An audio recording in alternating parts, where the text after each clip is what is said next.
tandem on his squad. And all of his matches were close because maybe you'd say, okay, the rest of his roster might not be as strong, but his Luigi is enough to carry him so far. And now facing off against Luigi with 3 stocks, that's gonna be very scary for Javi. But Javi, of course, a legend of the community, he's got to be ready for a situation like this. Exactly, and Javi, knowing this, he brings a character that will, like on paper, be the better matchup in this situation. You want to keep that Luigi away. This time, the weapon of choice is the Falcon, the alternate Falcon with Lucina's command. But you know that Waka doesn't care about no weapons. He has an even better one, his shoes, and they've been recently polished. And even better, the Poltergust 3000, one of the most important tools in his skill set, just enough to get that pressure on the ledge. Look at Javi, unable to recover, at least not easy at all. Yeah, that plunger puts so much pressure when coming back, especially against someone like Lucina that's got a very vertical recovery. He's just abusing that situation, but of course, Javi finds a way to come back. He's gonna parry that fireball, no follow-up, just for being patient, having some good movement and some good spacing to find his chance. And now this could be very bad for Waka right there, because of course Javi opting to go for that backer. That's gonna be enough to reverse the situation and give Javi the lead back. All right, this could be it. Yes, the backer once again from the from a grab. He knows how to get those started, and of course, you know, the Cyclone is going to come out to try to suffocate those approaches from Javi. Of course, any approach that wasn't measured well enough is going to allow Waka to use that Cyclone to get out of it and at least tank it to some degree. Now, careful here because Javi is going for those edge guards, and of course with Lucina he can very well afford them. So this situation where they scramble at the middle of the stage, and even more importantly off the side of the ledges, are going to determine who is going to be the victor of this game. Number one, it's looking very well towards the Metropolitan Fighter, but the counter barely missing, going to put him in a dire situation now. He's gonna be careful with situations like that, because of course he didn't get punished for that, but he pretty much gave out the ledge for free in that case, and now put Waka in an uncomfortable situation right there, because a great tag from Waka under the stage, but now that you're there, there's no way for you to come back. But well, he's gonna keep going after that, once again finding that conversion from the throw to the backer. That's gonna go once again, but that throw to the Luigi Cyclone doesn't find his stock just yet, but Javi unable to punish that landing. Yeah, but the great DI from Javi allows to survive just a little longer, but the parry even better, punishing that aggressive approach from the Metropolitan competitor Javi with his Lucina. Now this is the win condition. Waka wants to get one of those grabs to get some percentage started. I very much so doubt that Waka is trying to get those 0 to deaths. I much rather see him do those strings of combos that will net him a clean 40, 50, 60% even if he plays his cards right. But look, the footsie's just getting out of range every single time. They're just trying to find their opponent in the way of making a mistake, and they're missing a lot. So this trickle damage is definitely helping them, because that's the only kind of damage that they're getting. But Waka with a quick string gets himself on the lead, but very, very shortly. Could change in a second. I was putting Javi in a comfortable situation, but Javi's able to bring that back, and now he's him with control of the stage, trying to pressure Waka into making a mistake or getting a good read, a good two-frame on the ledge. Javi trying to find the stock to finish this first game, but Waka being very patient, not getting desperate, is going to get grabbed right here. The forward throw off stage. Now the pressure with that backer. Both of them coming back into the stage. Another throw from Javi. Let's see how he follows this up. He's going to go in deep. No, he's going to be very patient again. No one's really want to make a single mistake now, but it's going to be the misfire here from Waka. A double misfire! How often do you see that? I think that second misfire just messed up his chances of coming back to the stage, but that's crazy. That is absolutely ridiculous. Something that you really never truly expect. What are the odds of getting two misfires? And you know what? It almost helped him. I'm unsure if he felt like he was taken aback by surprise because of that double misfire, going a little too far away from that other side of the ledge.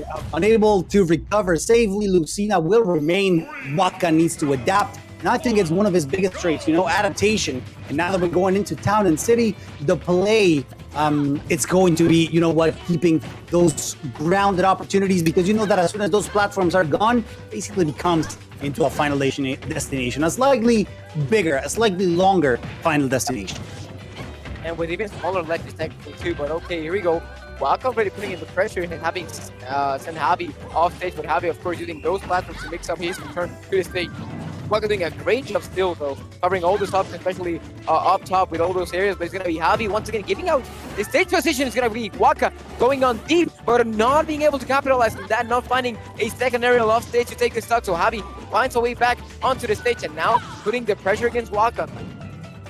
Careful here, but the ledge, you really don't want to deal with Lucina, but he's got that tech on deck. He's not going to be able to recover, though. Great edge guard from Javi with his Lucina, knowing that the pressure is safe to some degree at least, and Waka is trying to find a good option to get stocks. However, he's not finding any just yet. Javi doing a phenomenal job at keeping the distance. This is going to be the stock. Yes, the Cyclone, or as some would like to call it, the Remoline, because whirlwind in Spanish is remolino, so that's what we call it. At least some of us do. Saludos al Roy. The Remoline doing its work once again. And it's unfortunate that things are looking quite grim for Waka at this point, but it's something that he could most likely bring back. It also depends that Javi stops being that wall that he inevitably is whenever he's holding a sword in his hand.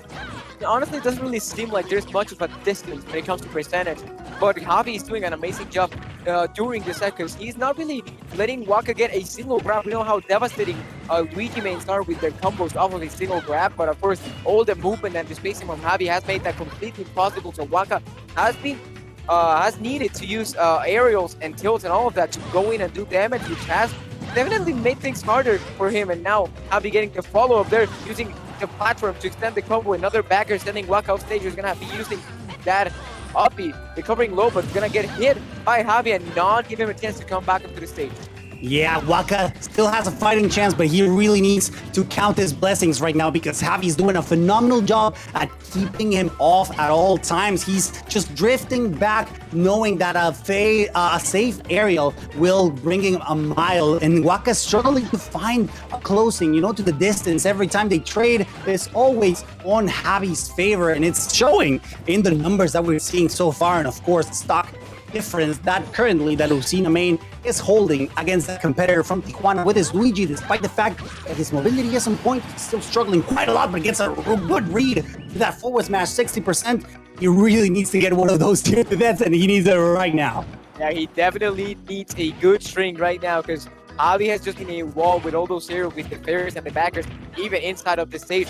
And Waka hasn't really had a chance just yet to come in, but the plungers are doing an amazing job here, not letting Javi come back onto the stage, now using the platform to mix up the recovery, and Javi finds a way to come back into the stage, but Waka just keeps the pressure, not really giving him a chance to come back. He's gonna go up there with the recovery, and I think that's gonna be it because he's got no jump, but no, not yet. He actually saves his life. He's gonna get the follow-up now with the throw to the backer, and somehow Waka finds a way to bring the comeback of this. Wait, was that a serious death though? He was a 62.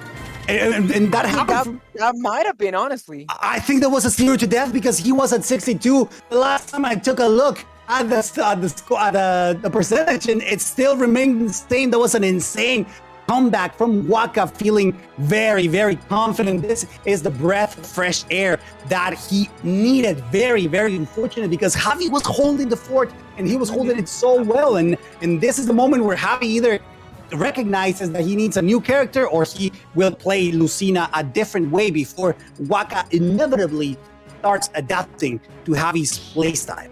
I mean, I would say Lucina has been working very well so far. But I mean, we also saw the Javi Wolf yesterday, but nope, it looks like he's gonna keep the same character. He's gonna stay with that Lucina for Game 3, because honestly, that was just an amazing last stop from Waka, and Javi probably understands that there may not have been that many mistakes from him that Waka punished, but just that single interaction that might have messed things up for him to get the result in the second game.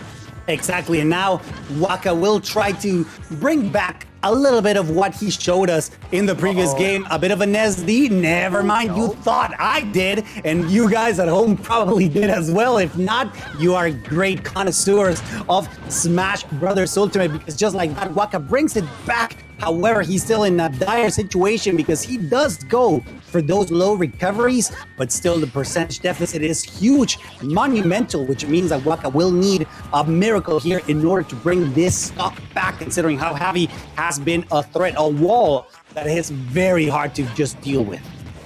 We see a roll from Javi once he got into the stage, but once again has control of the stage. Be careful though, because that Luigi cyclone could really mess things around for Javi, because he sent him back outside of the stage. But here, another throw, an up, maybe down throw actually from Javi, one that we haven't seen that much, maybe trying to mix things around for Waka. Do not know what to predict from Javi, but so far, not able to punish just yet, opting to go for a grab and finally finds that forwarder thanks to that platform being so far out of the stage in this case, giving him a chance to go out there without a single risk, and Waka almost catching Javi with that offside on his side.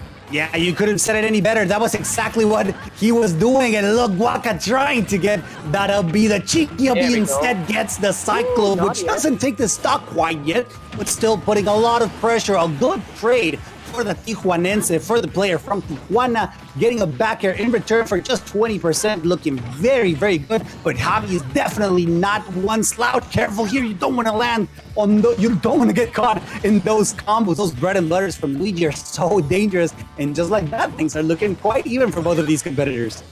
Yeah, there you go. I mean, we talked about how much of a percentage difference there was at the start of this game, but Waka's done a great job and actually finds that upbeat, the sweet spot to take the stock and take the lead on this game 3. So good stuff from Waka. I think this is the first time actually Waka that makes it onto the last stock with the advantage. So, and he's actually got a read here, but unfortunately not able to continue that string. So Javi, he's gonna be happy about that. He's gonna feel relief, but he still has to, some work to do, because Waka, he's feeling himself, I'd say, because he hasn't been in this position being ahead on the end of the game.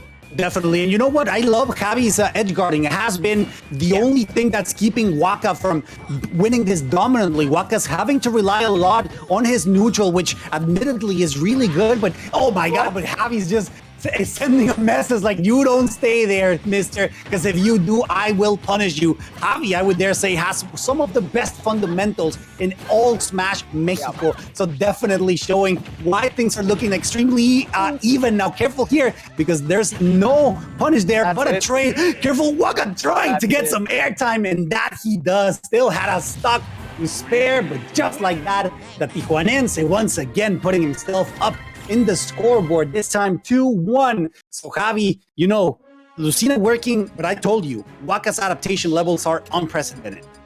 I mean, honestly, how quick things changed, because game 1, I would say, was pretty dominant from Javi. Game 2 was pretty clutch from Waka, and game 3 was now very dominant from Waka. So I'm surprised he might have considered the character switch, but he just relies on Lucina. So I can see why he'd do that, but we're now going back to Toronto City, actually.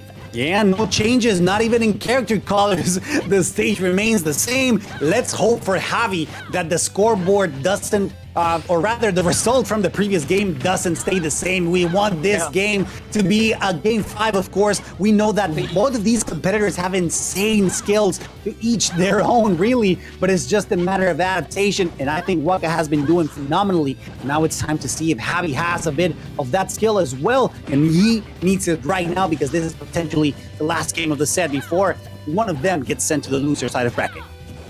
Absolutely. You don't want to face against any of these two in the loser's bracket. Here we go. Waka trying to get the punish. He's gonna get punished for that, for not really hitting the sweet spot on that up. But luckily for him, he's not enough to lose his stock, and he's actually gonna reverse the situation with that surprise aerial, forcing Javi to get stage spiked. And now it's gonna be Waka, who in a little bit of a few seconds just changes things around, and he's once again on the lead, coming to the second stock.